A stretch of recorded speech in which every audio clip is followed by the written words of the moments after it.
Hola a todos y a todas.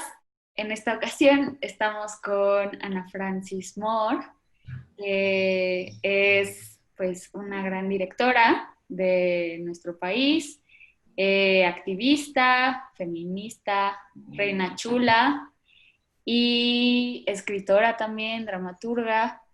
Y pues es un placer y un disfrute tremendo poder tener esta sesión y platicar con ella y poder compartirlo con ustedes.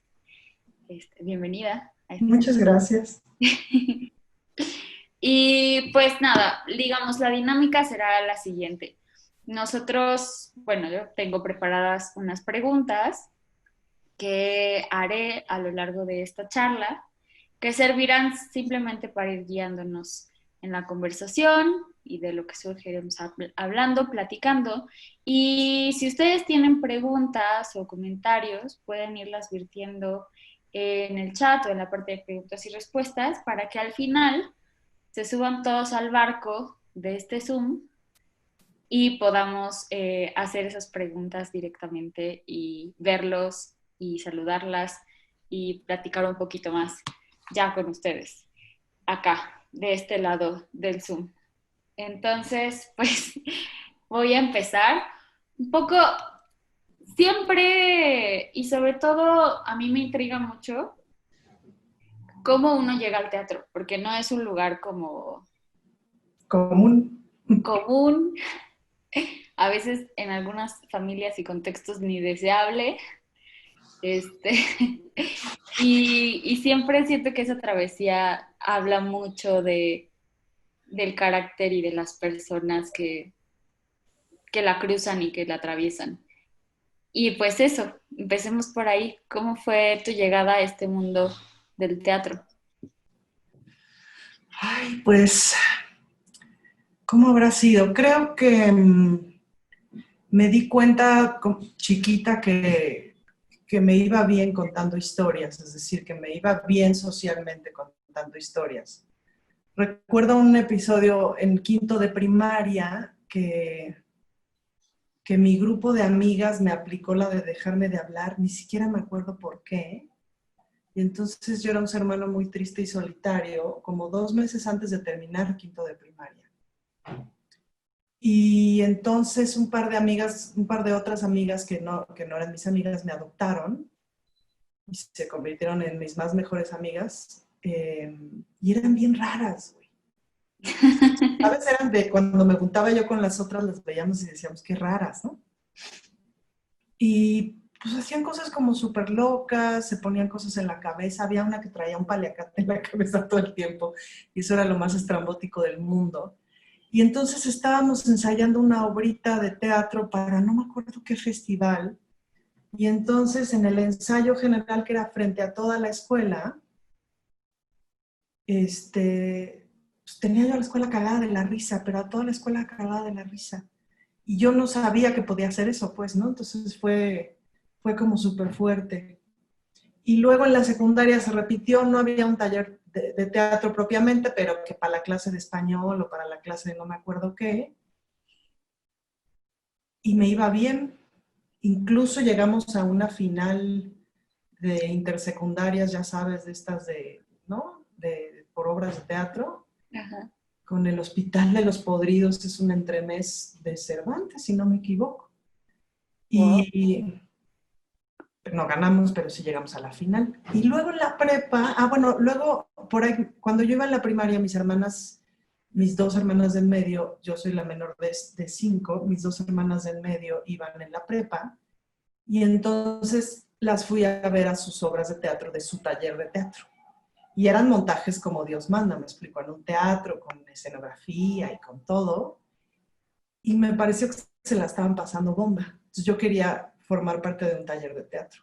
Cuando entré en la prepa, yo estuve en primaria y secundaria en escuela pública y en la prepa me metí al Madrid. Y Mm. entonces ahí el teatro es súper importante. De hecho, muchísima de la comunidad teatral pasó por el Madrid, Sí. justo. Entonces, pues me metí al taller de teatro. Y me la pasé bien. En cuarto y quinto de prepa me la pasé bien, pero en sexto, mi amiga Mariana y yo escribimos la obra de teatro y fue un hitazo, pero hitazo.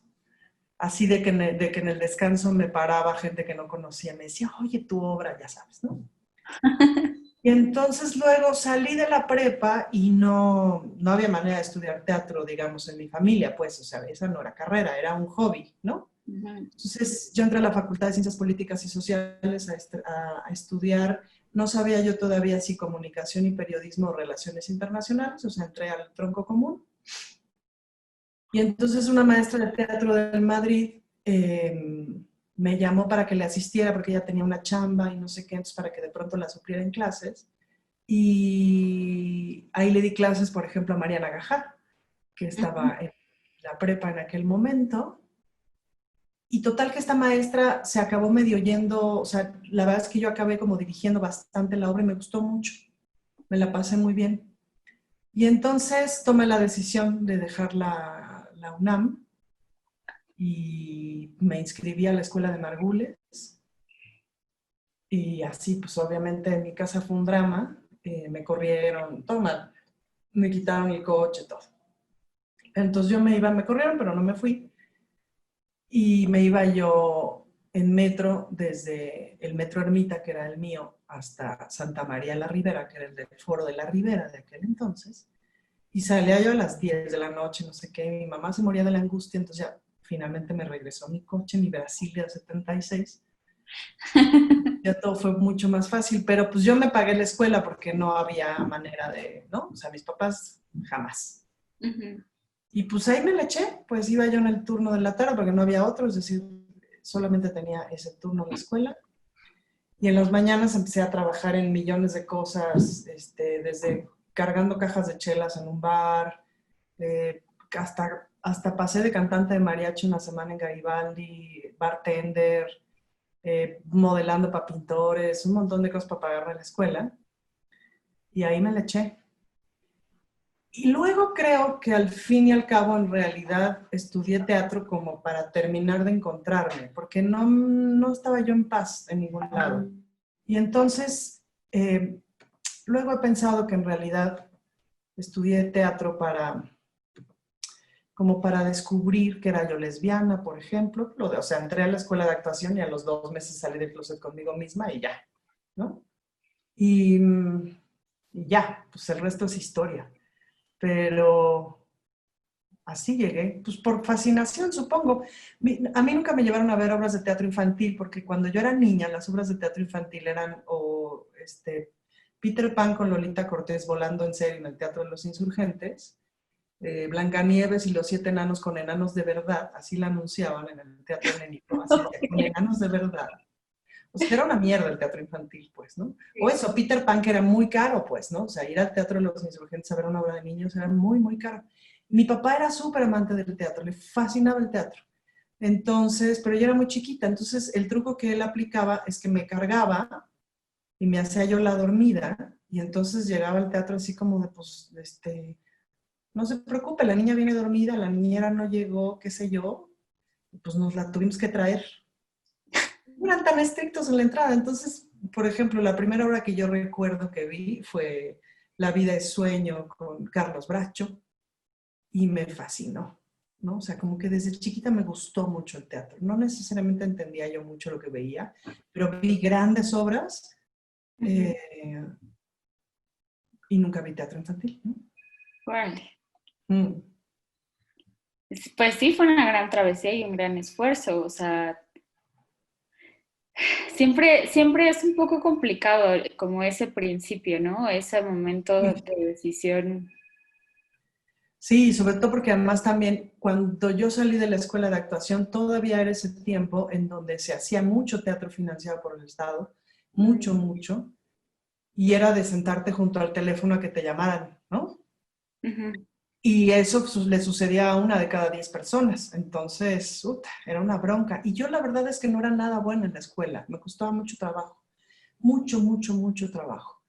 Em, como que no terminaba yo como de hallarme.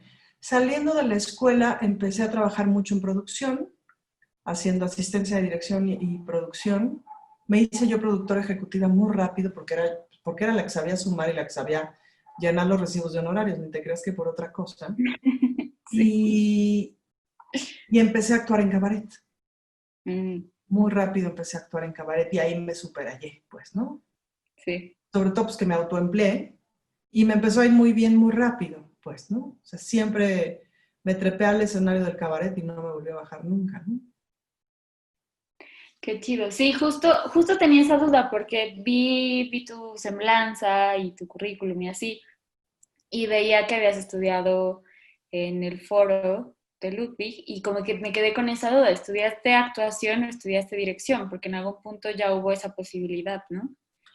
Había cursos de dirección, pero no, yo estudié actuación.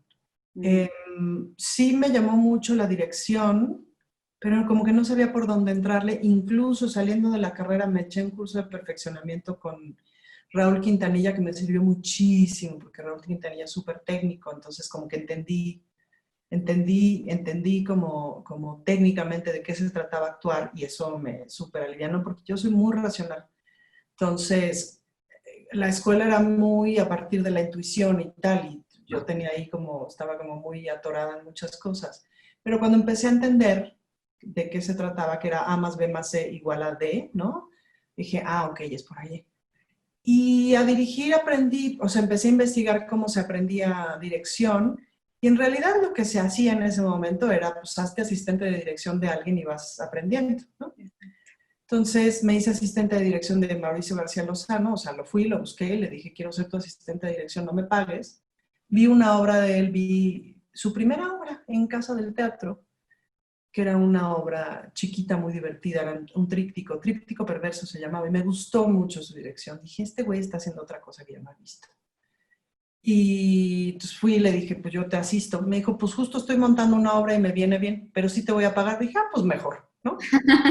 Qué padre. Y me hice su asistente y a la mitad del proceso de ensayos nos dejó colgado el productor. Entonces me metí yo a hacer la producción ejecutiva. Acabé hasta resolviendo el vestuario porque se armó un desmadre con ya no me acuerdo por qué. Y nos fue súper bien. Y me fue a mí muy bien con Mauricio, pues, ¿no? Y fui su asistente en varias obras más hasta que ya me lancé al vacío. Al vacío. ¿Al vacío del cabaret o al vacío? Bueno, el vacío de la dirección. Lo que pasa es que cuando me hice asistente de Mauricio y estaba haciendo mucha producción ejecutiva, la verdad es que con la producción ejecutiva me fue muy bien de lana, es decir, yo ya podía vivir tranquilamente del teatro. Ujú. De pronto en un año hacía 20 obras, pues, ¿no? Y por un ratito fui como la productora de moda, entonces todo el mundo me llevaba a producir. Tenía yo un montón de trabajo, ya varios asistentes, ¿no? O sea, así como me la llevaba yo bien, pero yo quería dirigir y quería actuar. Y al mismo tiempo estaba actuando en los escenarios del cabaret. Y el escenario del cabaret, pues empecé en El Hijo del Cuervo, empezamos con nuestro primer espectáculo los martes, ¿no? Y luego en Zona Rosa, la misma obra nos la echábamos en Zona Rosa domingo y lunes, en El Hijo del Cuervo los martes, y en un lugar perdido en la Escandón, o en San Pedro de los Pinos, por ahí, un bar ahí los viernes, y entonces ahí andábamos cargando todas las cosas en la cajuela de Misuru y pues dábamos un montón de funciones. Como que yo tenía la idea, en ese momento sobre todo, que, que yo no era buena y que la única manera de hacerme buena era haciéndolo mucho. Ujú. Entonces yo dije, yo ahorita voy a aceptar funciones de a 35 pesos, pero tengo que hacer tubería, pues tengo que hacer músculo de esto. Y sí, dimos cualquier cantidad de funciones de cualquier cantidad de espectáculos al principio. Zona Rosa fue un gran entrenamiento porque en Zona Rosa pues tienes que entretener borrachos, ¿no? Ujú. Entonces, para que te pongan atención, tiene su chiste, pues, ¿no? Y bueno, con Tito Vasconcelos muy pronto empecé a actuar junto a Tito, o sea, en los mismos shows que Tito, entonces pues eso era padrísimo porque con Tito es un aprendizaje desde el día uno, pues, ¿no? Y Ujú. además Tito era así del miércoles nos veíamos para estrenar un show el viernes, pues, ¿no? Entonces era préndele y péscalas al aire y vámonos, pues, ¿no? Y eso fue un gran entrenamiento. Y pues no sé por qué o sea, fui muy aventada porque estaba yo rechava, porque no tenía nada que perder, digamos, ¿no? El escenario del cabaret no llamaba tanto la atención a los críticos, etcétera. Es decir, como que no había nadie observándome, Ujú. nadie de esos ojos que en ese momento me hubieran importado mucho que me observaran, pues, ¿no? Claro. Entonces, eso fue importante para crecer. para hacerme actriz, ¿no? Pues definitivamente sí, o sea, porque con ese nivel que dices de funciones y de echarle galleta, pues Ujú. o te hacías o te hacías. Sí. Oye, y es que no sé si irme atrás o irme adelante. No, sí, pero ¿y cómo te trató tu formación de actriz? O sea, Pues fue bien rudo, es decir, fue rudo por muchos lugares. Mira, yo te podría decir, Margules era un director y un maestro muy cruel, ujú, pero la neta es que creo que ya no lo agarré, o sea, ya lo agarré cansado, pues, ¿no? Entonces, en realidad a mí no me tocaron las grandes anécdotas de crueldad de Ludwig, no. Algunas sí, pues, ¿no? Crueldades del tipo una vez después de un examen, de una clase con él además. Terminó el examen, no sé qué, luego me lo encontré abajo y me empezó a hacer plática, ¿no? Así de, ¿y a qué se dedica tu familia? Me dijo, más tu familia creo que era de restauranteros, ¿no? Sí, sí, Ludwig, mi mamá tiene un restaurante. Muy bien. ¿Y a ti te gusta cocinar? Sí, sí, sí. No, total, me fue llevando la conversación, me fue llevando muy amable hasta que al final de la conversación me dijo, deberías dedicarte a... ¿Por qué no te dedicas a vender chiles en nogada como tu madre, no? Dije, hijo de la chingada. cabrón. Sí, no, obviamente me sentí mal 2 meses. Luego ya se me quitó cuando salí de la escuela y montó Camino Rojo a Zabaiba, que me llamó. Y entonces empezamos a ensayar, no sé qué, era un elenco enormísimo. Ensayábamos, al principio eran los lunes, desde las 8 de la noche hasta las 4 de la mañana. Es como al cuarto lunes que yo salía a las 4 de la mañana, porque más yo ya venía haciendo cabaret. O sea, yo ya no necesitaba, digamos, como digo, mi ego, obvio, pues, pero, ¿no? Entonces, al cuarto, quinto lunes que salí a las 4 de la mañana, dije, no, güey, de esto no se trata. De sufrir no se trata este pedo. Y le renuncié, ¿no? Pero ya digamos que mi ego estuvo a salvo, pues, ¿no? Ujú, Pero claro. ahí fue donde vino. Entonces, en ese sentido, mi formación, o sea, mis maestros fueron David Olguín, que fue un maestro súper bueno, súper amoroso, súper claro, súper respetuoso. Eh, el foro de Margules era clavado, clavado, pues, ¿no? O sea, sí era de buena intensidad. Rodolfo Obregón también fue de mis buenazos maestros. Y la verdad es que no hubo, el teatro era cruel, es decir, siempre había esta cosa de cómo empujo para que salga lo que tiene que salir, ¿no? Cómo empujo a la persona para que salga lo que tiene que salir, sin ningún tipo de consideración de si la persona pues, quiere, se la va a pasar bien o no, pues, ¿no? Sí. Pero de eso me di cuenta muchísimos años después, ¿no? Ujú, A mí justamente no me tocó ninguna anécdota de ningún maestro pasado de lanza, ¿no? Mientras que a mi pareja de aquel entonces en el CUT, sí tuvo unos maestros que era así de, güey, eso que hizo, ah, podría ser delito, ¿no?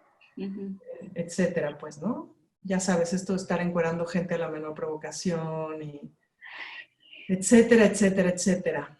ujú, Entonces, lo que sí me pasó es que, pues, yo tengo un tipo físico que en ese momento, digamos, no era, o sea, yo no la daba de dama joven, ¿me explico?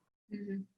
Nunca la di, pues, ¿no? Ni cuando era dama joven. Entonces, pero mi edad, pues sí era esa. Entonces era muy difícil como coincidir en el tipo de casting de las obras de teatro de aquel entonces, en donde la dama joven, pues eran del tipo Ceci Suárez, del tipo, bueno, Erika de la Llave, que es un poco más grande que yo, pero ella era súper famosa en ese momento, me explico, pero eran así, delgaditas, finitas, chiquitas, ¿no?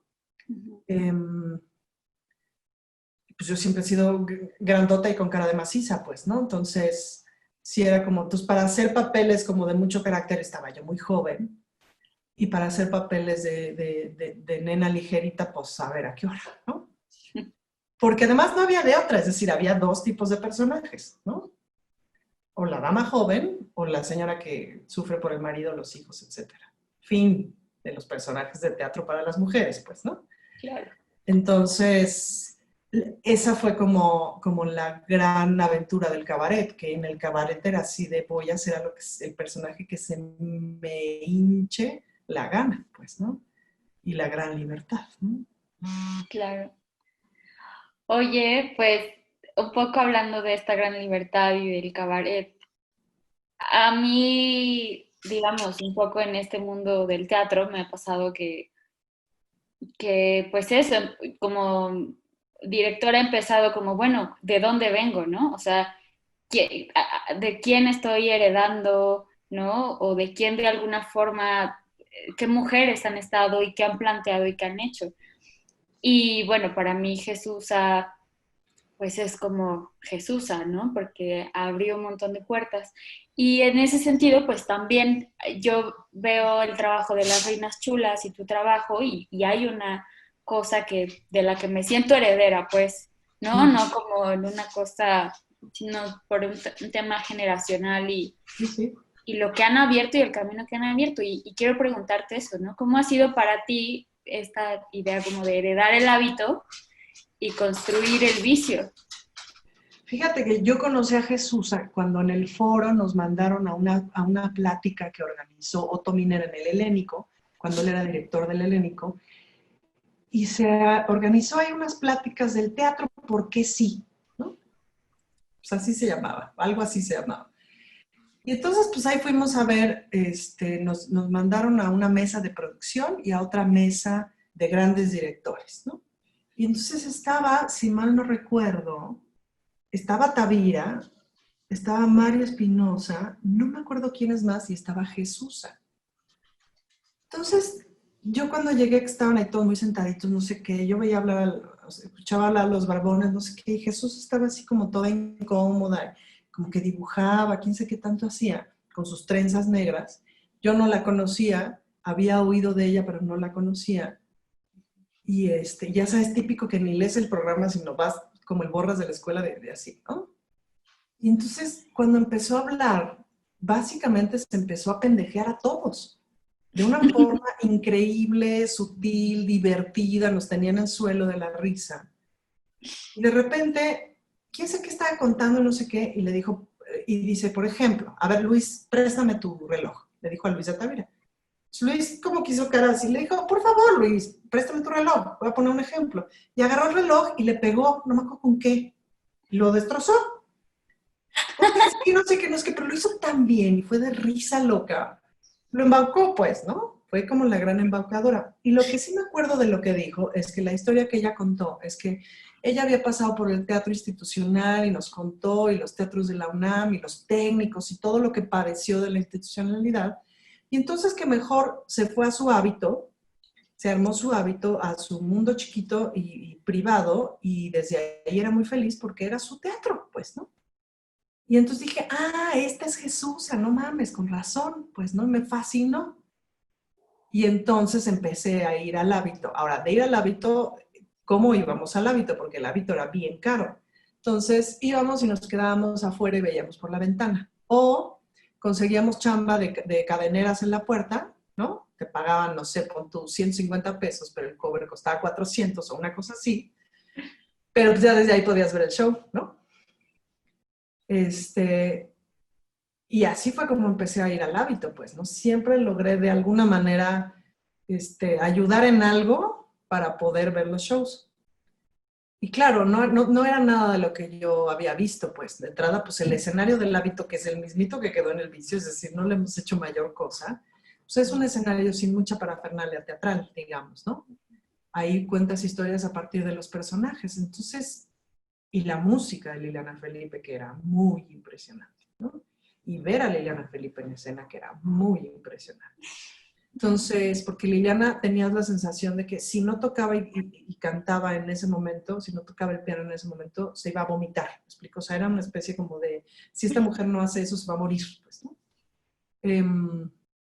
Y era muy impresionante. Entonces, pues sí, ahí anduvimos palomeando, o sea, dando de vueltas como palomillas cerca de Jesús y de Liliana, hasta que un buen día Jesús y Liliana nos vinieron a ver al cabaretito de la Zona Rosa, al cabaretito de Tito Vasconcelos en la Zona Rosa.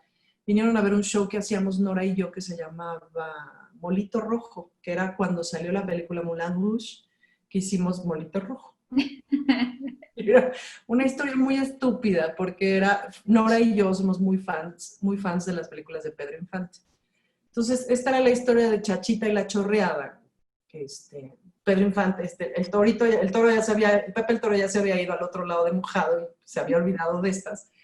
Y entonces estaban estos dos personajes y entonces se suponía que yo hacía la chorreada, entonces se suponía que mi personaje trabajaba de enfermera por las noches cuidando a un enfermo, ¿no?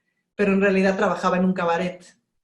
Y Chachita, se suponía que se quedaba en la casa cuidando al Torito Junior, pero en realidad trabajaba en el mismo cabaret.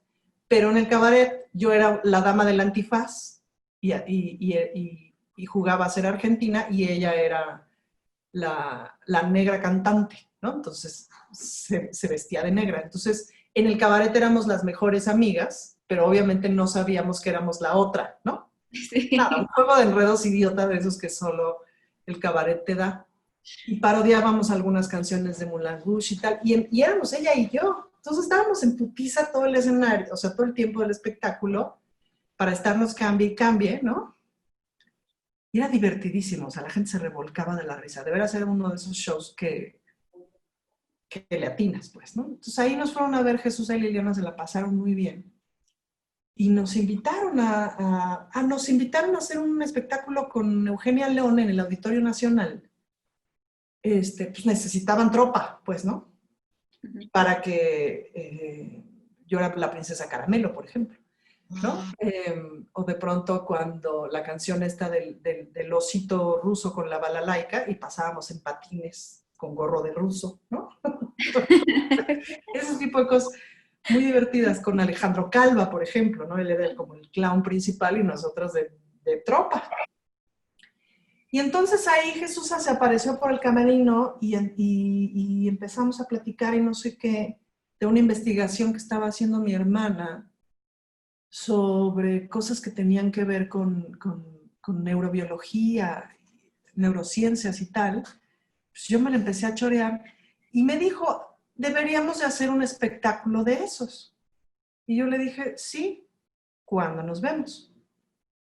Entonces me volteé a ver y me dijo, pues háblenme y hacemos una cita, ¿no? Entonces ahí fue así como, de aquí soy, pues obviamente le hablé, le dije, Jesús, ¿cuándo nos vemos?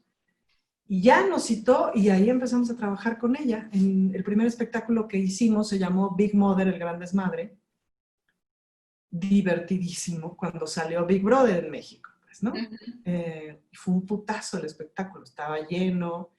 Y fue muy impresionante el cambio, pues, ¿no? Es decir, los cabaretitos en la zona rosa y tal fueron muy divertidos. Nos hicimos de una tabla espectacular, aprendimos a hacer teatro popular, aprendimos a hacer, ¿no? A estar en todo terreno, pero irte al hábito era un lujo. O sea, de entrada había un camerino con su baño, ¿no? Porque en el cabaretito había que cruzar el antro para ir al baño, pues, ¿no? No olía a cigarro porque no se podía fumar adentro, solamente afuera, ¿no? Entonces no llegabas con el cabello apestando a cigarro, etc. Los espectáculos eran como súper cultos, pues, ¿no? Para ese primer espectáculo nos puso a leer cualquier cantidad de filósofos y ahí nos veías a todas, porque además éramos vecinas, Marisol, Cecilia y yo. Entonces íbamos al mismo gimnasio, que era un gimnasio chiquitito de la colonia, y ahí nos veías en la caminadora leyendo a Nietzsche y leyendo Heidegger, ¿no? Así entendiste, pues no entiendo nada, güey, pero bueno, ¿no?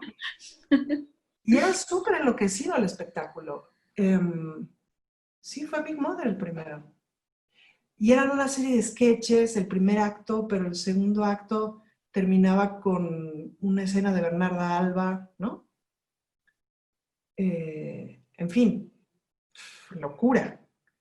Y pues ahí nos quedamos, ¿no? O sea, ya llevábamos un buen rato trabajando con Tito, que te digo que agarramos mucho callo de estar hace shows. Y ya teníamos también ahí nuestro cierto público. Y aquí fue un cambio radical, pues de repente en el público estaba Gabriel García Márquez, o de repente un día, me acuerdo que nos estábamos maquillando y veo en el espejo un güey igualito a Fito Páez y dijo, ay, qué raro, ese güey se parece a Fito. No mames, es Fito Páez, ¿no? En el camerino, pues, ¿no? Y esa noche nos quedamos ahí, Fito se puso a tocar el piano y no sé qué, pues nosotras babeando, imagínate, ¿no? Claro. ya, pues ahí nos quedamos y trabajamos con Jesús un montón. Y luego, pues sí, vino la heredada del hábito. Jesús siempre nos decía, yo les voy a dejar a ustedes mi cabaret porque, ¿no? Porque por fin encontré como la compañía. Ahí en realidad fue que nos hicimos compañía. Pero pues eso sonaba lejísimos y estaba bien que sonara lejísimos. Todavía no estábamos listas. Fue muy rápido cuando Jesús, o sea, empezamos a trabajar con Jesús en el 2003 y en el 2005 nos dejó el hábito. O sea, en Wow. 2002 o 2003 empezamos a trabajar con ella y en el 2005 sobres, pues, ¿no? Fue de mucha intensidad. Y en realidad fue que coincidieron una serie de cosas, es decir, ellas ya estaban muy cansadas del antro, de la noche, de los empleados, de los meseros, de estar contando chelas, de todas esas cosas que nada tienen que ver con el teatro, ¿no? Y pasó que cerraron en diciembre para descansar y luego regresando en enero como que cambiaron el piso o algo así, o sea, dijeron vamos a aprovechar para pulir el piso. Y luego ya no regresaron y ya no regresaron y en marzo nos invitaron a cenar y nos dijeron, tómenlo, ¿no? Wow. Y sí fue todo un trip, todo un trip, porque no estábamos listas, no teníamos el nombre, no había manera de que tuviéramos tanta gente. Pero pues también es así de, o sea, obviamente soñábamos con algún día tener nuestro propio espacio y tal, porque te da un montón de libertades. Y dijimos, bueno, pues vamos a agarrarlo, lo peor que puede pasar es que nos vaya muy mal, ¿no? Porque además le dijimos a Jesús, sí lo agarramos, pero no tenemos dinero, pues, ¿no? O sea, porque nos dijo, me pagan tanto de traspaso, no sé qué, le dijimos, ajá, ¿de dónde, güey? O sea, ninguna podíamos ir con nuestras familias así de, oye, préstame una lana. Pues no, obviamente eso no iba a pasar. Entonces le dijimos, Jesús, no tenemos dinero. Entonces nos dijo, bueno, ahí váyanmelo pagando. Entonces fue así de, cada una sacó 5,000 pesos de su cuenta del banco, que era lo que teníamos, así, ¿no? Llevábamos 3 años ganando bien, porque con Jesús ganábamos bien. Entonces ya no estábamos tan en la miseria. Pero sí fue así de, pues, saque cada quien 5,000 pesos para comprar las chelas del fin de semana. Y si las vendemos, pues vamos a poder abrir el siguiente fin de semana, ¿no? Y empezamos con o sea, abrimos el lugar con el tercer Festival Internacional de Cabaret, que ya lo veníamos haciendo, que Cecilia y yo nos pusimos a dar clases de cabaret. Pues porque necesitábamos trabajar, ¿no? Entonces dijimos, pues vamos a darnos un taller de cabaret. Va. Jesús nos regañó, nos dijo, ¿ustedes por qué están dando talleres? No mames, se acaban de empezar, la chingada. Y entonces le dijimos, ¿tú vas a dar talleres? No, yo no. Pues tú no estés chingando, güey, nadie está dando talleres y esta madre se tiene que enseñar, pues, ¿no? O sea, sí hay que hacerlo más grande y hay que compartirlo. Y empezamos a dar talleres. Y fue súper útil dar talleres. Pero empezó a salir mucha gente de los talleres y luego así de, y luego esta gente, ¿a dónde va? ¿No? Por eso nos inventamos el Festival de Cabaret. Entonces, el primer festival fue de 4 espectáculos, nosotras los dirigimos. El segundo festival ya fueron más espectáculos, nosotras asesoramos algunos. Y ya el tercer festival ya no asesoramos ni nada, sino ya como que ya había varias compañías formadas. Se armó una programación, tuvimos un invitado internacional. Y pues estuvo re bien. Y así abrimos. Nos fue bien. Y el resto es historia. Pero sí estuvo rudo. La noche que hicieron el cierre del hábito, ¿no? O sea, la muerte del hábito, porque Jesús se lo anunció así, el hábito estaba hasta la madre de gente y ahí estaba, bueno, la crema innata de la aristocracia de la izquierda sentada, ¿no? Y entonces, y ahí Jesús hizo una cosa tremenda que dijo, el hábito ha muerto. Entonces nosotros dijimos, no, ¿cómo que ha muerto? Porque nosotras hubiéramos querido continuar con el nombre, pues, ¿no? Y Jesús se bajó su cuadro, el de las 2 mujeres que estaban agarrándose el pezón, pues, ¿no? Lo bajó y todo, hizo toda la faramalla. Nos quedamos heladas porque dijimos, no puedes declarar que el hábito ha muerto porque ¿quién nos va a venir a ver, güey? No chingues, pues, ¿no? Claro. Pero la verdad es que después entendimos cuál era su necesidad, pues, ¿no? Y sí nos dijo, pues búsquense otro nombre. Entonces empezamos a hacer ahí una encuesta con el público, ¿no? Te repartíamos papelitos de qué nombre te gusta. Y así fue que alguien nos dijo, pues de tanto buen hábito se hace vicio. Dijimos, de aquí somos, hermanos. Y fuimos muy afortunadas, pero también estábamos muy divertidas. O sea, por ejemplo, Trino Camacho, pues no lo conocíamos, es decir, conocíamos su trabajo, pero no lo conocíamos. Entonces nos aventamos a escribirle un mail así de, oye, no tenemos dinero para pagarte, pero queremos que nos hagas tu logotipo. Si quieres, te podemos pagar algún día con favores sexuales, ¿no? Estaba muy divertido escrito, o sea, era obvio que era un juego, pues, ¿no? Lo más divertido del asunto es que la esposa de Trino era la que contestaba sus mails porque trabajaba con él. Nos contestó así de, soy la esposa de Trino, jajaja, qué bola de pendejas. No se vayan a hacer güeyes, algún día sí le van a tener que cumplir, cabronas, no sé qué, ¿no?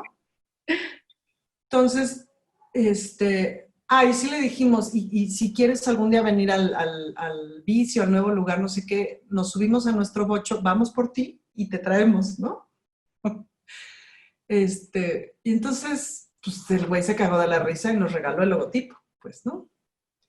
Entonces eso fue súper afortunado. Y así fue como que nos fuimos ayudando de toda la gente que conocimos. Marisol entró al Hueso muy pronto, ¿no? O sea, el Hueso hizo audiciones y Marisol se quedó. Y eso fue súper bueno, pues nos ayudó un montón. A partir de ahí también conocimos un montón de gente.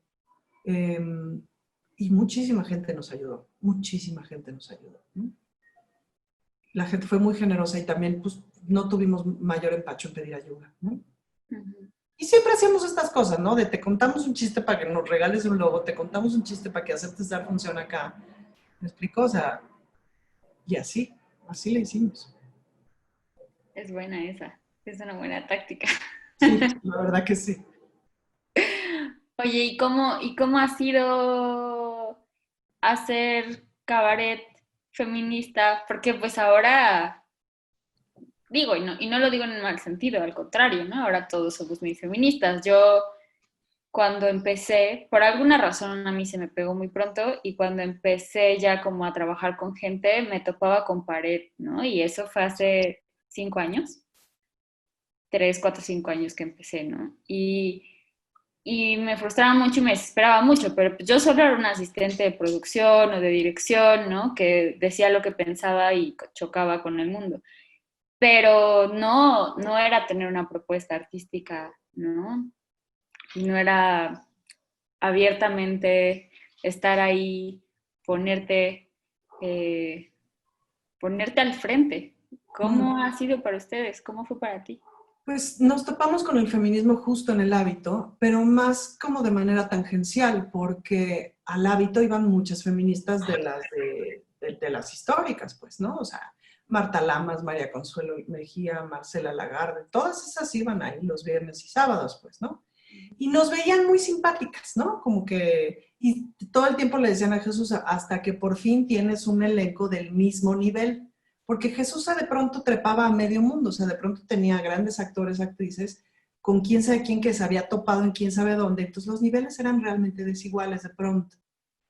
Y nosotras cuatro le caímos muy simpáticas a todo el mundo, y el nombre de las reinas chulas le cayó muy simpático a todo el mundo, ¿no? Nomás decían las reinas chulas y la gente se cagaba de la risa. Entonces nos adoptaron muy fácil, muy rápido, pues, ¿no? Y pues ahí empezamos a aprender, entonces digamos que fue como muy amable la entrada al feminismo. Y luego hicimos, con Jesús empezamos un proyecto con IMSS Oportunidades, que fueron talleres de empoderamiento indígena y campesina, que estuvimos dándole vueltas al país varios años. Luego Jesús allá dejó ese proyecto y nosotras nos hicimos cargo. Y era un proyecto padrísimo de hacer cabaret para y con población indígena y campesina por todo el país. Y aprendimos un montón ahí, y ese era un proyecto feminista, pues, ¿no? Ese era un proyecto de corte feminista y de desarrollo humano desde una perspectiva feminista. Entonces ahí empezamos a aprender un montón, porque los mismos talleres que eran para las mujeres de las comunidades, pues nosotras los tomamos. Y al principio los tomamos que es que para saber de qué va el taller, para ver qué le decimos a la India, ¿no? Ujú. Igual que nos topamos con el espejote de la India y tú tienes el mismo problema, pendeja, ¿no?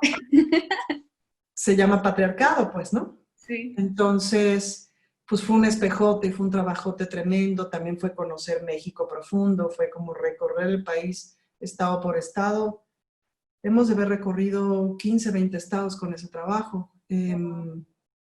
Y haciendo espectáculos en los escenarios más diversos, es decir, en una palapa, en un medio templete, al ladito de la palmera, ¿no? Cero, cero infraestructura teatral ni nada, un micrófono ya y nos lo íbamos pasando, ¿me explico? O sea, como así. Pero te veía gente que nunca en su vida había visto teatro, por ejemplo, pues, ¿no? Y hacíamos historias muy divertidas y tal. Y ahí nos fuimos haciendo feministas junto con las mujeres que estaban tomando esos talleres y junto con las mujeres que daban los talleres. Fue un movimiento muy fuerte de mucha gente.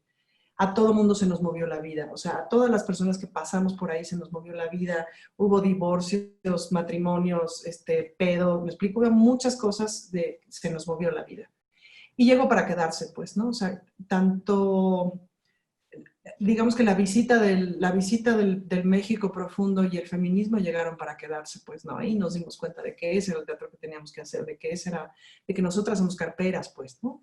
Y que ese era como nuestro escenario natural.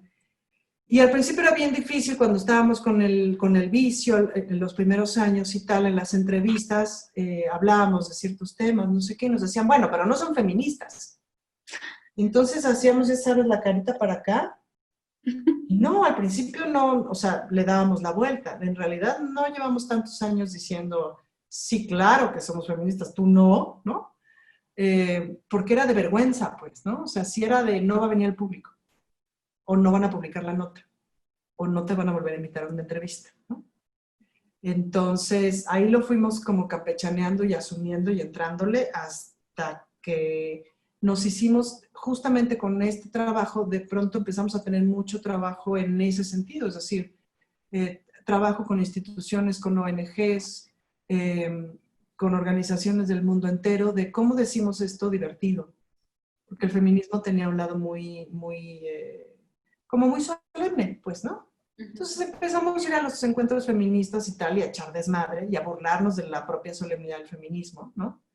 Entonces eso nos fue muy bien, nos fue requete bien, y los movimientos feministas de toda la región, sobre todo, pues nos adoptaron re fácil, les caímos muy bien. Se empezó a hacer movimientos, se empezó a hacer escuela, digamos, a hacer activismo y cabaret, pues, ¿no? A hacer activismo de forma de cabaret. Y después nos dimos cuenta de que eso era lo que queríamos hacer, es decir, que no queríamos hacer nada que no tuviera esa perspectiva, que no significa que tu tema siempre es el mismo, significa que tu manera de contar siempre es desde esa perspectiva, pues, ¿no? Y la verdad es que es una gran oportunidad estética, ¿no? En realidad es una gran oportunidad estética, porque justamente estás contando las cosas de la forma en que no se han contado, pues, ¿no? Sí, y esto que decías al principio de los personajes femeninos, o sea, como que hasta es un poco tonto, ¿no? O sea, el porcentaje de mujeres que estudian teatro, el porcentaje de mujeres que hacen teatro es mucho mayor y en toda obra que te topas hay 5 hombres por cada 2 mujeres. O sea, Sí, y 5 hombres con personaje protagónico, complejo, no sé qué, y 2 mujeres que salen. Una es la descuartizada y otra es la amante del que descuartizó a la descuartizada, ¿no? ujú, Entonces, pues no. Sí dijimos, no, de eso no va. Y de eso nosotras no vamos, pues, ¿no? Entonces, esa sí fue como una libertad narrativa padrísima, pues, ¿no? El poder contar las historias que se nos diera la gana. Y en realidad fue como que hasta que cumplimos 15 años como Reinas Chulas, que ahorita llevamos 22, o sea, eso fue hace 7 años, como ahí nos cayó el 20, ¿sabes? De que ya habían pasado 15 años, de que habíamos hecho toda una técnica, todo un estilo, etcétera. Como hicimos muchas cosas para celebrar los 15 años, o sea, nos vestimos de quinceañeras, hicimos fiesta, fuimos a la iglesia de Coyoacán a dejarle su ramito de flores a la Virgen, o sea, para hacer videos y promovernos y todo. Un amigo nos regaló la calandria, ¿no? Entonces ahí fuimos en la calandria de Coyoacán, estupidísimo, pues, ¿no? Y nos compramos los vestidos de quinceañera en la Lagunilla, que ves que te los venden los ya usados, te los venden en 500 pesos, ¿no? no sabía. Entonces, buenísimo, pues todas rosas así, de vestido de pastel, pues nos moríamos de la risa de la tontería. Pero como nos tomó tanto tiempo hacer pendejada y media para hacer el escándalo de los 15 años, pues nos pusimos a pensar mucho, muchas entrevistas, mucha prensa, etcétera, que ahí ya nos iba más o menos bien con la prensa. Y ahí fue donde dijimos, ah, cabrón, ya pasaron 15 años. Y ya hicimos, ¿qué? 40 espectáculos. ¿Cómo crees? ¿A qué hora pasó tan rápido el tiempo? Pues, ¿no? Y entonces dijimos, ah, ok, entonces esto se llama así, esto se hace así, de esto se trata, esta es la teoría. Y ahí, por ejemplo, fue muy bonito porque empezamos a pensar en el humor, técnicamente hablando, ¿no? Ujú.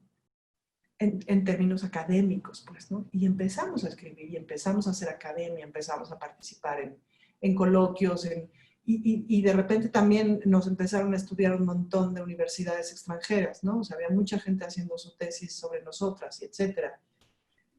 Y entonces fue así de, ok, entonces tenemos como que aterrizar esto y empezar a entender qué es lo que estamos haciendo, pues, ¿no? Para poder seguirlo transmitiendo. Y ese fue un viaje súper interesante, ¿no? Como empezar a analizar. Claro, y además, pues eso, o sea, que se aterrice y que quede y que se pueda enseñar y entender y estudiar y que se haga, ¿no? Y que se reproduzca y que crezca y que se siga desarrollando. Y como directora, ¿cuál es la exploración estética que te interesa? O por dónde, digamos, te has ido decantando como directora. Pues yo empecé con Shakespeare, ¿no? Con La Noche de Epifanía. Porque me gustó mucho. En la escuela con Margules, fue de las que estudiamos con Rodolfo Obregón en la clase de teoría dramática, y me acuerdo que hay una escena central en donde Viola, el personaje este que se traviste y que se hace pasar por hombre en la isla y tal, y Oliva ya está enamorada de Viola y no sé qué, yo me estaba descubriendo lesbiana en ese tiempo y etcétera. Entonces, este personaje que se travestía y que de repente sentía chistoso por la otra, pero no, entonces decía que era ahí como que sí siento bonito de que me vea, pero qué pedo, y en fin, tiene ahí su conflicto. Y entonces a mí eso se me hacía muy interesante. Y entonces le encargué a Gerardo Mancebo del Castillo Trejo, que fue conmigo en la escuela, que en ese momento ya estaba empezando a despegar como dramaturgo, porque hizo Las tremendas aventuras de la Capitana Gaspacho, que también fue de las primeras obras que yo actué, con García Lozano justo. Entonces yo le pedí a Gerardo que me hiciera una adaptación de esa obra de Shakespeare. Y entonces Gerardo no me hizo ninguna adaptación, me hizo una versión completamente nueva, pero acabó el primer acto y murió. Y luego Alfonso Cárcamo hizo el segundo acto. Entonces, y conseguí, ayudada por Mauricio, porque Mauricio me respaldó, conseguí que el Festival del Centro Histórico me produjera. Padrísimo, pues, ¿no? Entonces yo, para mí eso era una ópera tecno. Yo les decía, es una ópera tecno, pero con desfile de modas y quién sé qué, ¿no? Porque mi idea ahí, yo leía muchas noticias y leía mucha política porque hacía cabaret, ¿no? Y entonces Carmen Aristegui en esos entonces empezaba a hablar del bono demográfico, que era esta circunstancia en el país por medio de la cual teníamos 20, 30 años de muchísima gente joven, que era una gran oportunidad para el país para que toda esa masa productiva produjera mucho, ¿no? Y entonces le dieron un empujón al país como importante. Ya sabemos que eso no pasó, por el periodo neoliberal y etcétera. Pero a mí lo del bono demográfico me sonó fuerte. Entonces, yo fui al Festival del Centro Histórico y a la Coordinación Nacional de Teatro. Les dije, ustedes tienen teatro para niños y tienen teatro para adultos, pero no tienen teatro para jóvenes, y más de la mitad del país es joven. Entonces se quedaron así, les dije, bueno, yo hago teatro para jóvenes, ¿no? Porque soy joven y yo lo hago, ¿no? Entonces, pues era hacer Shakespeare tecno, que en ese momento, pues la música tecno era la onda, ¿no? Y estuvo padrísima. La noche que raptaron Epifania fue así, fue de esas obras que tienen Ángel, pues, ¿no? El elenco estaba padre, estaba Rita Guerrero ahí, por ejemplo, que fue como su regreso a los escenarios. Estaba Ceci Sotres, Nora, Yurira del Valle, Mariana Gajá, Magali Boisel, Moni Huarte. Uf, estaba medio mundo ahí, ahí de Boeto. Era un elencazazazazo, pues, ¿no? Mariana Treviño pasó por ahí. Era una locura esa obra. Y era de gran diversión, pero de gran diversión. Ellas se llevaban increíble. Y ahí fue también donde me empezó a caer el 20, porque se repetía esta pregunta. En las entrevistas siempre se repetía esta pregunta de, no manches, tienes un elenco de 10 mujeres, ¿no se están matando? No, nosotras 4 las reinas chulas que nos decían, 4 mujeres, ¿y cómo le hacen para llevarse bien? Y ahorita ya nadie se atreve a hacernos esa pregunta, pero en aquel entonces era la pregunta 1 de toda puta entrevista, de toda. O sea, sabes, como que te va cayendo el 20, pues, ¿no? Te va cayendo el 20 de qué mundo vives. Por ejemplo, en el Centro Cultural del Bosque, porque estrené en el Teatro de las Vizcaínas, luego hice temporada en el Julio Castillo y luego en el Teatro de las Artes. O sea, para mí fue un arranque como directora de wow, porque el Ujú. mundo tocó la flauta. Es decir, Tavira se atrasó un mes en un montaje y entonces hubo el espacio en el Julio Castillo y Otto Minera me dijo, ¿quieres? Y yo dije, pues, ¿dónde firmo, güey? Voy. Entonces me fue muy bien y giramos un montón y todo. Y por ejemplo, ahí ¿cómo se llama? En el Julio Castillo, en la Unidad del Bosque, los técnicos y todos los trabajadores del Centro Cultural del Bosque tenían ¿cómo se dice eso? O sea, tenían un concurso de belleza ellos establecidos. Ellos votaban por las actrices a ver quién era la más guapa. ¿Me explico? ¿Sabes? O sea, y cuando yo tuve mi montaje en el Julio Castillo, yo como directora no me pelaban y no me pelaban los técnicos y no me pelaban. Un día antes de estrenar yo estaba francamente angustiada porque las luces no estaban listas, porque no me hacían caso. Entonces llegué con un escote, pero hasta acá. Y me hicieron caso. Entonces, sí estaba perro, pues, ¿no? O sea, era como estar jugando con estas dos cosas de, no, güey, no me gusta traer mi escote. O sea, no me gusta traer este escote hasta acá para ti. ¿Me explicó? Pero necesito que la puta luz se ponga, carajo. Ujú. Y fue rudo, eso fue rudo. Pero el elenco era poca madre, el ambiente era poca madre, y el Julio Castillo se llenaba más de la mitad. Y la chaviza iban los fans de Rita Guerrero, así todos darks, ¿no? Le llevaban rosas negras, así de regalo, padrísimo. Y fue un éxito, ¿no? Le fue súper bien esa obra. Entonces, como que mi camino en principio fue por ahí, ¿no? Como hacer teatro para gente joven y romper un poquito como... A mí me gustaban mucho los musicales, pero yo no quería hacer musicales, sino yo quería armar mis musicales. Me gustan mucho los musicales, pues, ¿no? Pero siempre me sonaban, o sea, justo empezaron los musicales de Ocesa y tal, y siempre que los escuchaba me sonaba mal castellano, pues, ¿no? Me sonaba, así no se habla. Las personas no hablamos así en México. Suena a película de Disney doblada, pues, ¿no? Ujú. Bueno, ahora las películas de Disney ya están dobladas, tropicalizadas, pero antes no. Entonces, a eso sonaban, pues, ¿no? Entonces, para mí era como importante. Y luego seguí con otra obra que se llamó Bellas Atroces. En fin, mis temas siempre fueron, en principio, fueron alrededor del género, muy alrededor del género. Y creo que eso no se ha ido, o sea, para mí es una búsqueda, ¿no? Y es una búsqueda constante. Ahora creo que tiene que ver mucho más, mi búsqueda tiene que ver como el género no como tema en sí, sino en la manera de narrar. Por poner un ejemplo, tú tienes un texto, ¿no? Y entonces tú decides qué acción física, qué acción está haciendo el personaje sobre el escenario. Entonces, tú puedes poner a una mujer haciendo, tejiendo o cortando cebolla o, ¿no? Haciendo como alguna acción de mujer. O la puedes poner arreglando un motor o cambiando ¿me explico? O sea, haciendo cosas de hombre mientras está ocurriendo la escena, pues, ¿no? Entonces, ¿de qué manera logro hacer personajes femeninos que no caigan en este cliché de lo femenino y personajes masculinos que no caigan en el cliché de lo masculino? Y entonces ha habido cosas súper interesantes y he encontrado cosas súper buenas. Por ejemplo, cuando estaba yo haciendo Testosterona por segunda vez con Gabriela de la Garza y con Álvaro Guerrero, estalló el asunto del Me Too. Además coincidió en que yo tenía varios viajes, o sea, tenía una cosa así como, iba a ir a Múnich y luego Nueva Zelanda y luego no sé qué, o sea, pero estaba ensayando, luego estos 3 viajes como 3 semanas y luego regresaba a ensayar, ¿no? Ujú. Y luego estrenábamos. Mientras estuve de viaje, explotó el Me Too Teatro MX, ¿no? Ujú. Entonces, cuando regresé a ensayos, veo el ensayo, no sé qué, y entonces llega el personaje de Gaby y el personaje de Álvaro la recibe y la barre, ¿no? O sea, la ve. Fue así de, no, güey, porque ahorita lo que se lee es que la estás acosando, porque ahorita estamos muy pendientes de eso. Y este güey no está acosando a esta señora. Esa no es la historia que quiero contar. Entonces, este señor se tiene que comportar no como todos los señores, o no como lo que creemos que se comporta un señor de estos. ¿Me explico? Sino tenemos que empezar a contar otra historia.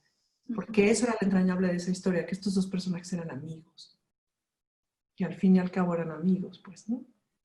Entonces, ese tipo de cositas, ¿sabes? Como empezar a ajustar y arreglar, híjole, han sido cosas bien interesantes, de cómo empezamos a contar historias en donde los personajes masculinos y femeninos se miran de frente a los ojos.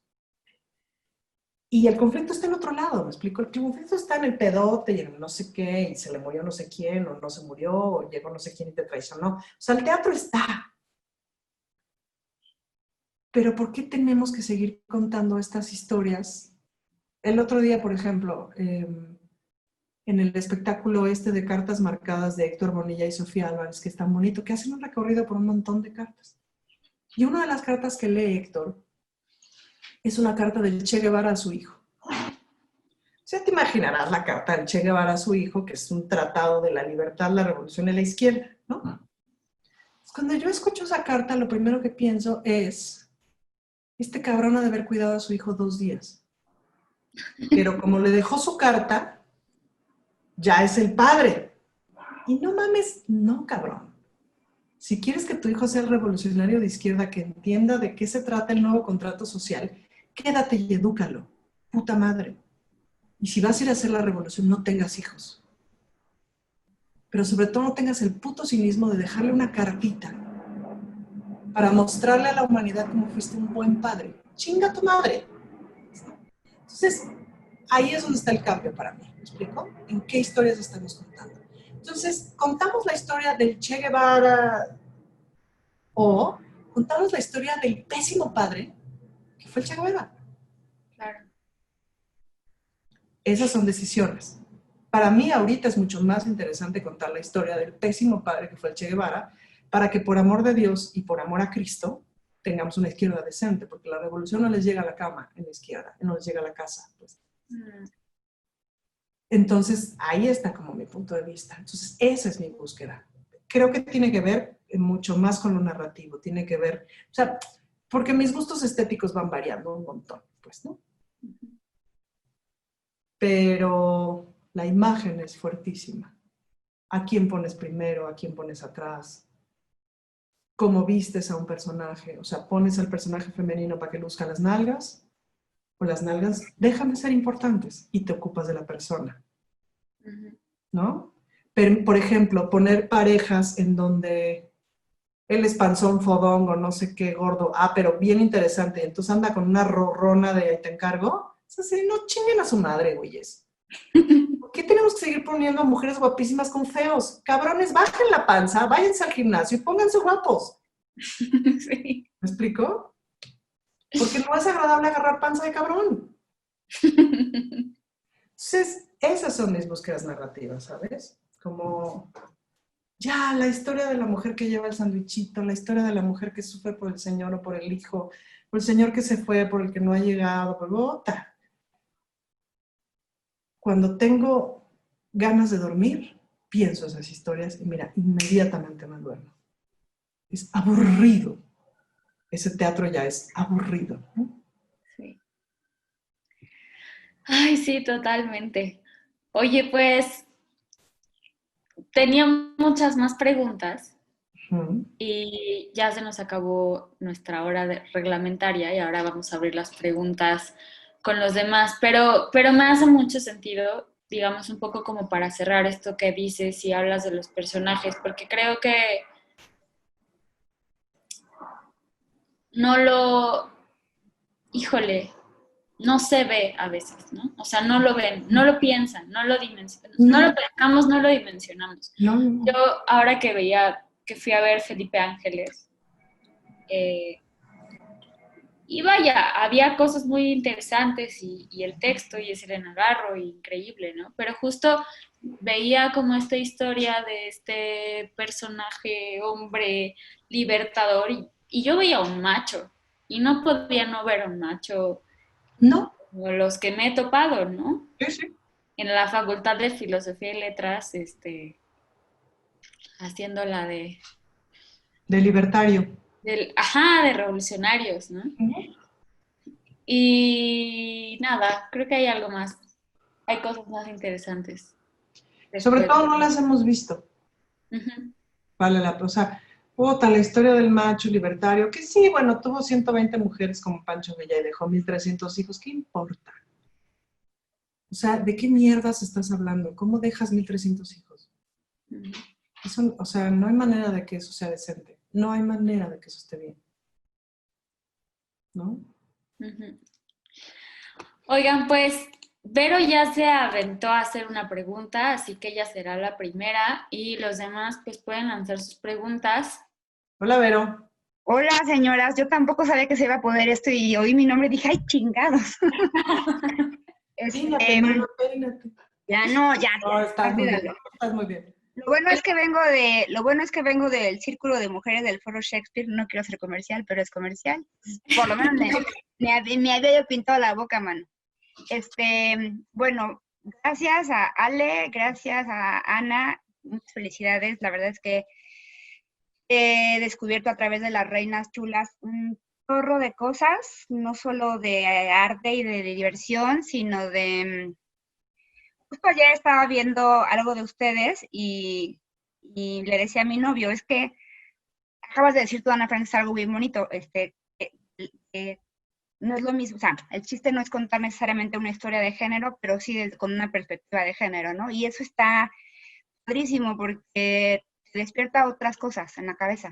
Sin duda. Bueno, muchas felicidades. Lo Muchas que yo gracias. quiero saber es si con este trabajo que han hecho tú y las otras reinas chulas con perspectiva de género, ¿qué tanto podrías sentir tú que se ha impactado realmente a la conciencia de la banda? O sea, yo siento que de pronto cuando intentas poner estos temas en la mesa, en la escena, tu idea es pues, llegar y despertar conciencia, no sé, ha habido momentos en los que han podido constatar que eso sucede o de pronto dicen, no mames, o sea, esto no avanza. ¿Cómo? ¿Cuál ha sido su experiencia en ese sentido? Bueno, creo que somos parte de una corriente. Hemos ido caminando generacionalmente con un montón de gente. Ahora sí que no somos solas ni nos hicimos solas. En ese sentido, pues el feminismo nos ha impactado generacionalmente, pues, ¿no? Me queda claro que nuestro trabajo ha impactado, pero hay mucha gente que le ha impactado los libros, o que le han impactado las marchas, o que le han impactado las conferencias, o que le han impactado que a su mamá se la madreaba a su papá, o que su papá se las madreó. Lo que pasa es que en realidad lo que ha hecho el feminismo, sobre todo los últimos 10 años, es que ha hecho tan evidente la injusticia y tan evidente la desigualdad que ya es francamente imposible no darte cuenta. Pues, ¿no? Entonces, y esto se ha hecho masivo. Es decir, yo no pensé, cuando ganó Trump y aquella marcha multitudinaria, el mitin este multitudinario en Washington de las millones de mujeres, yo lo veía en la tele y estaba agarradita de la mano con mi mujer y yo le decía, es que yo pensé, porque las primeras marchas feministas que yo iba, o sea, éramos 100, ¿no? Bien agarradas de la mano y así de, cierra insurgentes, mana, va, ¿no? Somos 100, no importa. Pero éramos 100. Entonces, en algún punto de frustración, como por ahí de los 30 y tantos, yo dije, esta madre no va a cambiar, es lentísimo, puta madre. Después dije, bueno, pues sí, pero ya me cambió a mí. Y mi vida es muchísimo mejor. 3.500 veces mejor que la vida que iba yo a tener y 3.500 veces mejor que la vida que tuvo mi madre. Entonces, pues relájate, disfrútalo, lo que se logre bien, es un cambio lento, no vas a ver el resultado, quizás la siguiente generación tampoco lo va a ver, relájate, es una construcción milenaria. Bueno, y de repente Trump, no sé qué, mujeres en Washington con su cosita rosa y así, y dije, no mames, yo pensé que me iba a morir y nunca iba a ver esto. Y luego 8 de marzo pasado, 9 de marzo, o sea, yo el 8 de marzo marché con un grupo de escritoras y de mujeres de diversa índole, entre las cuales eran mujeres de 60, 70 años que nunca en su vida habían ido a una marcha y que ni siquiera sabían si se nombraban feministas, pero les resonaba este pedo, pues, ¿no? Y estaban ya hasta la madre también. Entonces, yo sí estoy viendo que esto es una revolución que no tiene marcha atrás, porque a ver cómo te vuelves a poner las cadenas. Si ya te las quitaste, no te las vuelves a poner, te va la vida. A mí primero me matan antes de que me dejen encerrada otra vez, pues, ¿no? Y primero me matan antes de ver que a mi hija la encierren, pues, ¿no? O sea, a mí primero me matan antes de verle a mi hija un novio golpeador. ¿Me explicó? Entonces, te va la vida. Y a todas nos va la vida en esto. Entonces, en ese sentido, creo que nuestro trabajo, claro que ha contribuido, no te voy a ser modesta. Sobre todo ha contribuido a mirarlo desde el humor, pues, ¿no? Porque eso es muy útil, pues, ¿no? A mirar las cosas con humor es muy útil. Justamente esta mañana me estaba acordando de un chiste que hacía Nora en un show que era Cucarachando por un sueño, en donde cantaba una canción, en donde la canción dice, a mí de niña me madreaban, me golpeaban, me puteaban, me amarraban, si de la casa me marchaba, no sé qué, ¿no? La canción relata, ¿no? Una vida horrible que su papá le pegaba, no sé qué, luego se buscó un novio que era peor, ¿no? Y entonces en un momento de la canción decía, y ya cuando lo vi venir con un hacha, yo dije, yo creo que eso no es amor, ¿no? Ja, ja, ja, la gente se cagaba de la risa. Porque claro, es decir, probablemente pocas hemos estado ante la circunstancia del hacha. Pero el hacha es una metáfora de cuántas cosas soportas que dices, híjole, ¿será que eso no es amor? Que ya cuando lo ves al pasado dices, puta, ¿qué pedo, pues, no? Entonces esto ya no tiene marcha atrás. Entonces creo que sí, que con el humor hemos contribuido tanto al movimiento feminista, porque sí le hemos venido a meter humor al movimiento feminista mexicano y latinoamericano y a compartir como esa herramienta. Y sin duda que le hemos venido a meter feminismo al teatro, pues, ¿no? Porque cuando nosotras llegamos al teatro, el feminismo ya había pasado, porque ya era una batalla conquistada. Una cosa que Nancy Cárdenas ya había ganado y ya todos habíamos entendido. Tenga que, pues, ¿no? Pues claro que no, pues, ¿no? Pero se veía muy mal, porque si eras feminista, entonces no hacías buen teatro, porque entonces, ¿dónde está el conflicto? Porque entonces, ¿cómo te rompes como actriz? Porque entonces no te estás entregando. No, no mamen. O sea, si por eso este putazo del Me Too ha sido tan importante y por eso el trabajo de las jóvenes ha sido tan importante, porque nosotras no logramos lo masivo, pero ustedes sí, pues, ¿no? Ustedes sí lograron el fúmbale, pues, ¿no? Entonces, sí creo que claro que ha impactado como en un asunto de concientización, pero me parece que es parte de un proceso nacional, sin duda, y parte de un proceso regional, ¿no? Y nosotras somos parte, ¿no? Muchas gracias. Oigan, ¿alguien más? Prendan sus cámaras para verlos, conocerlas, conocerles. Hola, nada. No Está te bien. preocupes. Mira. Andaba en bajo perfil, tímida. No, pues, Francis, qué gusto escucharte. mucho, mucho gusto verte. Es una clase. Muchas gracias. No veo la hora de volver a trabajar contigo. Ya, güey, ya. Las Reinas Chulas estamos en un proceso de dirección de la Compañía Nacional de Teatro, pero pues se nos atravesó la chingada pandemia y entonces ya le dije a Singer que lo hagamos en la vía electrónica, hermana, porque los escenarios... En laboratorio, ¿no? En Sí, investigación, en pregunta. pues sí, Que justo creo que de eso se trata, de eso se todo. trata. Y esta es una gran oportunidad de eso. Mm, Saludos a todas, a todo el quórum. Hola, Lili. hola. Hola, a mí me gustaría como, más que como una reflexión que acaba como de tener ahora, es esto que mencionabas, Ana Francis, de que a veces el género ya no es como el tema en cuestión, sino las narrativas que de eso te trae, ¿no? Y bueno, también les quiero compartir que soy parte de un espacio que se llama Medeas, que es Red de Jóvenes Investigadoras de la Escena, donde justamente lo que proponemos e indagamos es estas formas de abordar el género en nuestras nuevas narrativas, porque estamos cansadas de todo lo que ya bellamente expusiste, ¿no? De que las actrices somos ejecutantes del creador, o nuestro físico limita ciertas formas para el personaje, esto que mencionaba Ale, ¿no? Somos tantas actrices y seguimos hablando del manual mínimo del actor y cuándo habrá el manual mínimo de la actriz, o como esta idea de siempre invisibilizarnos en la narrativa misma, ¿no? Y no sé, como que me dejas como muy emocionada, con muchas ganas de seguir en la lucha y la resistencia que ahora escuchándote en esta retrospectiva, ¿no? De simplemente por nombrarte feminista no se te llenaba el teatro. Y ahora pienso que en la península de México, donde habitamos, las Medeas, nos cuesta un montón. Estamos en grupos donde somos más mujeres y siguen queriendo decir, es que no, los hombres no se vayan a ofender por no nombrarlos. Y es como, ¿de verdad seguir con esta estupidez de pedirles permiso o de respetar el espacio del hombre cuando somos más mujeres? Como ahora mismo, ¿no? Somos más mujeres, hablémonos en femenino y ya está, ¿no? No pasa nada, ¿no? Es como un poco estas indagaciones que tenemos que son súper urgentes, y de verdad agradezco mucho a Matrioshka por todo lo que hacen, porque siempre es muy refrescante lo que hacen. Y bueno, Ana Francis, para mí yo soy tu fan con el manual de la buena lesbiana.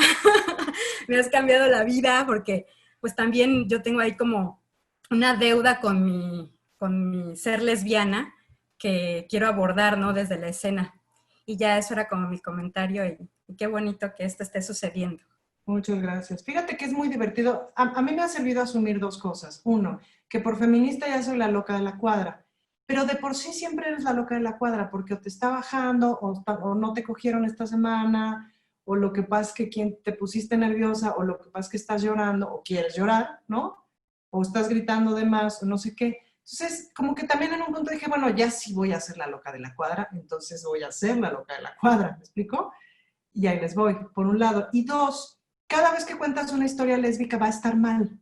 Es decir, eso no es teatro, eso no es aspirar al arte, no sé qué. Entonces, pero de por sí eso pasa porque eres mujer. Entonces, vale mucho la pena como, ¿qué les dijera yo? Hay una cosa bonita que empieza a pasar después de los 40, que es que te das cuenta de que para que la gente te quiera, no es importante ni el cuerpo ni la juventud. Para divertirte en el sexo no es importante ni el cuerpo que tengas ni la juventud. Para que la gente se quiera quedar contigo, no es importante ni el cuerpo ni la juventud. Y entonces, de pronto dices, puta, he vivido en el error, ¿no? Entonces, hay una especie como de relajación que ocurre y de tranquilidad en ese sentido. Y entonces justo te empiezas a dejar de preocupar por qué van a decir los muchachos, ¿no?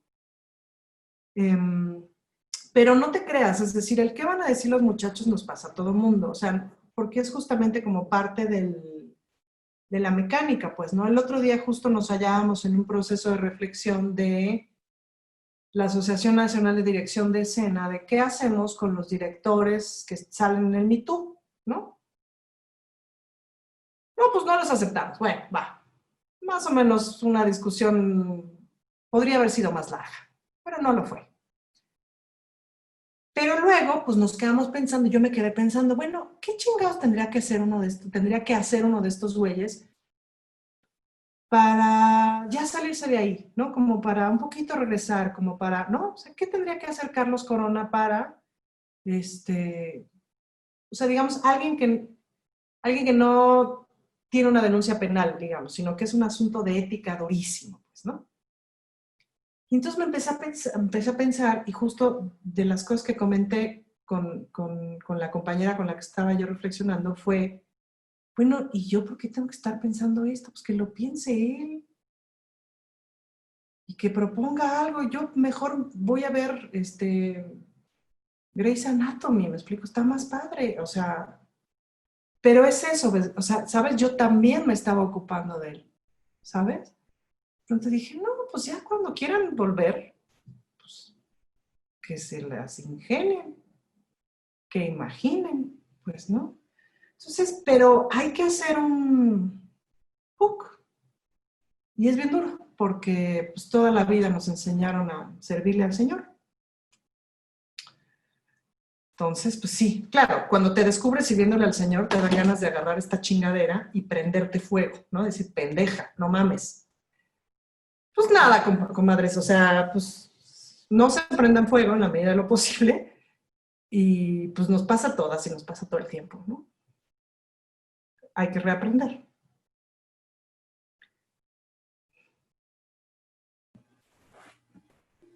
Sí, todo lo que hablaste del humor, ¿no? De quitarnos lo solemne que a veces en la resistencia y en lo cansado que es estar, pues una se vuelve como solemne, ¿no? Así de, pero claro, ya llega un momento en el que dices, ay, mira, que suceda, que se incendie todo, mira, yo voy a seguir feliz con esta lucha y quitar, ¿no? Como buscar estas otras narrativas, ¿no? De la resistencia, que hay tantas y que viva la diversidad en ese sentido y en todos los demás. Pero sí, gracias, Ana Francis. Gracias, Matrioshkas. Gracias a ti por estar aquí. Laura Jiménez está levantando la mano. Muy educadamente. Hola, buenas tardes, noches. Yo soy de Chiapas y escuchándolas, saludos a todos. Yo tengo una obra, empecé a escribir teatro hace muy poco tiempo. La primera obra que escribí era Cronótropo y era amor de entre dos hombres, un amor trágico. Después de Cronótropo escribí una obra de amor entre mujeres, que se llama Cotton Candy y estaba diseñada para hacer un dulcecito. Están haciendo un pastel y en eso se descubre su amor. Y al final, con un final muy, muy feliz, ellas terminan juntas. Pero pues vivo en Chiapas y pedí un grupo específico de mujeres. En Cronotropo fue de manera natural. Un grupo de actores, director, productor, escenógrafo, panelista, todo, hombres. Entonces se me ocurre pedir expresamente una directora mujer. De preferencia lesbiana, por lo menos bisexual. ¿Sí? Sí, claro. Y pues nada más una actriz era disidente sexual, bisexual, y las otras eran heterosexuales. Y lo interesante con esta obra es que se presentó en San Cristóbal de las Casas, en comunidades indígenas, se presentó en la cárcel de mujeres, y después de todo el miedo que sintieron por llevarlas a estos escenarios, a estos espacios, el miedo natural, el miedo de no saber qué iba a pasar, porque además fueron a la comunidad de la que era originaria la directora, o sea, le iban a ver sus tías haciendo esa obra, donde había un beso entre mujeres, en la plaza del pueblo. Y el mejor mensaje que obtuvieron las chicas fue precisamente en la cárcel de mujeres, en que entendieron la metáfora como una búsqueda de libertad, así la interpretaron las reas, ¿no? Entonces, yo entendí en ese momento que sí era escribir la resistencia, ¿no? Desde discursos muy sencillos, muy cotidianos. Entonces, me siento totalmente identificada con lo que dices, Ana, porque a veces ni siquiera tienes la intención como de luchar firmemente y de levantarte y hoy voy a cambiar el mundo. Pues no, vivo en Chiapas. Pero pasa, el teatro tiene un poder de transformación muy, que nos supera. De repente tengo personas preguntándome si la obra dura tan poquito porque es la duración de el orgasmo femenino, de lo que alcanza, ¿no? Lo que dura sin llegar al orgasmo femenino, y yo jamás lo pensé así. Yo pensaba en que se estaba levantando el merengue del pastel, o sea. Pues hubieras dicho que sí. No, sí dije que sí dije. La primera vez dije que no, las otras 2 veces que me preguntaron ya dije que sí, ¿verdad? Sí. Pero sí entiendo, y por eso me pareció muy motivante esta charla. Muchas gracias, porque a veces se siente uno muy sola aquí en el sur, donde escribe una obra de lesbianas muy tierna, que no pensé que llegara a donde llegó, y estuvo muy, muy padre. Entonces sí, desde la resistencia y pues desde el amor. Pues sí. Pues Gracias. muchas felicidades. Pero tú, qué bueno, porque mira, lesbianas somos como las televisiones, por lo menos sabemos una en cada familia. Si me apuras, una en cada cuarto. Sí, ya acostúmbrense, sí, claro. Qué padre. Fíjate que una cosa que yo he aprendido es que sirve mucho para las entrevistas, por ejemplo, es que siempre tienes que empezar. Sabina Berman me contó una vez una historia muy bonita. Ella escribió esta novela de la mujer que buceó en el corazón del mundo, y luego escribió El Dios de Darwin, que es una especie como de continuación de aquella novela. Y en El Dios de Darwin plantea que Darwin escribió un último libro en donde un poquito se arrepiente de su teoría y encuentra a Dios. es un libro que no encuentran, pero que sí encuentran, un manuscrito, ya saben, de eso trata la novela. Y entonces Sabina me explicaba, la ficción es muy poderosa y tú tienes que tratar a la ficción como verdad. Y me dice, el otro día estaba yo en el aeropuerto y estaba viendo un documental de no sé qué y estaban unos tipos citando este último libro de Darwin como si de verdad existiera. Porque su novela ya está traducida en no sé cuántos miles de idiomas y tal. Entonces me dice, y me estaban citando a mí como si lo que escribí hubiera sido verdad. Y era una ficción, pues, ¿no? Entonces, yo no sé si lo que me contó Sabina fue verdad, de que vio en el aeropuerto este documental y no sé qué, pero se la creí completita. Y entonces me di cuenta, y sobre todo me di cuenta ahora que escribo y que escribo novela y así, de que tenemos ese gran poder de generar ficción. Y la ficción no es mentira, la ficción es un punto de vista de la realidad y es una manera poética de generar verdad. Y es una manera poética y necesaria de generar verdad. Entonces, en ese sentido, vale la pena que hagan narrativa y poética sobre sí mismas y eso ayuda un montón. Por ejemplo, una cosa que estoy aplicando yo ahorita en las entrevistas es decirles, hemos tenido una cierta atención de la prensa del mundo por las cosas que estamos haciendo en Zoom, porque las hicimos primero. Y porque, claro, obviamente hacemos, me parece a mí, un buen trabajo y lo que quieran, pues, pero sobre todo porque las hicimos primero. Entonces, como que a partir de ahí hemos tenido una cierta atención de otros lugares en donde, ¿no? Ponen atención a esto. Yo en las entrevistas les digo, se está gestando un movimiento de arte vivo digital en México, que es bien importante, que no sabemos qué significa, porque a nosotros no nos toca saber qué significa, nos toca hacerlo. Probablemente en 10, 15 años haya teóricos internacionales del teatro que digan, en México en el 2020, durante la pandemia, pasaron estas cosas y es muy importante para lo que hoy llamamos washa washa. Entonces, pues invito a la gente a que forme parte de eso, es decir, a que vean lo que se está haciendo y a que sean testigos porque además se está haciendo y está cambiando constantemente. Pues no, espectáculo con espectáculo se están encontrando narrativas, lógicas, estéticas, etc. Pero esta imaginación de que en 15 años vamos a mirar atrás y vamos a decir, en México se puso cabrón, pues es pichoro, ¿me explico? Pero eso le da una otra dimensión, ¿no? Una otra dimensión a mi trabajo. Por supuesto que estoy echándole toda la crema a mis tacos. Pero si se fijan, eso nos hace mucha falta a las mujeres.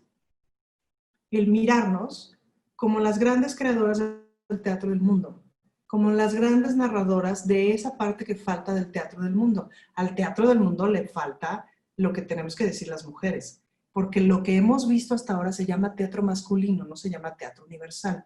Entonces, si nos imaginamos a todas nosotras que no somos tantas todavía, completando el teatro del mundo, entonces nuestro trabajo sobre la tierra tiene otro sentido.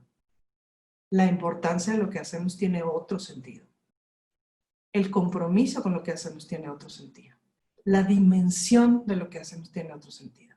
Y hay de aquel que vuelva a minimizar nuestro trabajo, porque nuestro trabajo completa el mundo. Entonces, lo que ustedes hacen es muy importante. Aunque sea una obra de lesbianas de 15 minutos en el pueblo, no sé qué, de Chiapas, completa el mundo. Y hace falta. Nada menos. Y no es chorro. Es en serio, ¿me explico? O sea, es así de importante. Vale la pena verlo, pues. O sea, vale la pena como distanciarse tantito, pararse un ratito en la luna y verlo. Y vernos. Y en ese sentido, estas redes que tejemos, estos lazos que generamos, de entrada rompen una dinámica tremenda, pues, ¿no? De siglos de tratarnos mal entre nosotras, de siglos de no compartirnos, de siglos de pelearnos por el macho alfa que ni viene al caso, de siglos de pelearnos por una serie de roles, etcétera, etcétera. Y esto que hacemos, esto que hacen las matrioshkas, que es bien importante, es construir conocimiento de forma colectiva. Y eso es un putazo.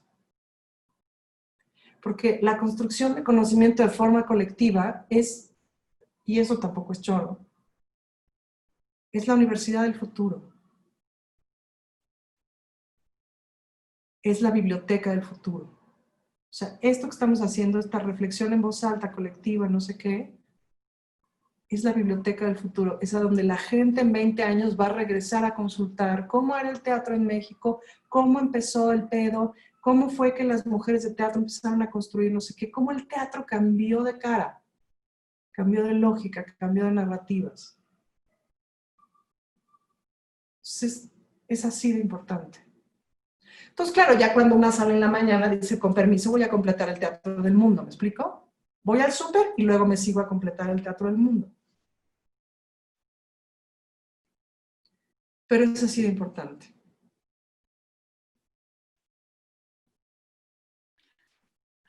Muchas gracias, Ana Francis, y muchas gracias a todas por estar en este espacio.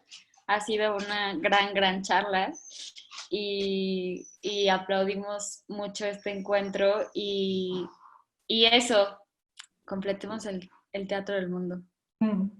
Y cuentan con Matrioshka para ello también. Muchas gracias a todas por estar aquí. La próxima semana va a estar Jimena M. Vázquez. Jimena M., la siguiente Gabriela Ceseña y cerramos este mes con Laura Uribe. Así que estén pendientes. Jimena M., autora de los Jimenitos Awards, ¿no? Ajá, esa mujer me cae la muy única bien. integrante de la academia. La única integrante. Directora, dramaturga y Twitstar. Sí, señor. Entonces, estaremos por acá hablando con ella y pues muchas gracias, Ana Francis. Esta charla la subiremos muy pronto a YouTube para que la compartan, la difundan y otros tengan este gran momento con nosotros. Muchas gracias, chicas. Que estén Un gusto verlas. Beso a todas. Nos veremos pronto.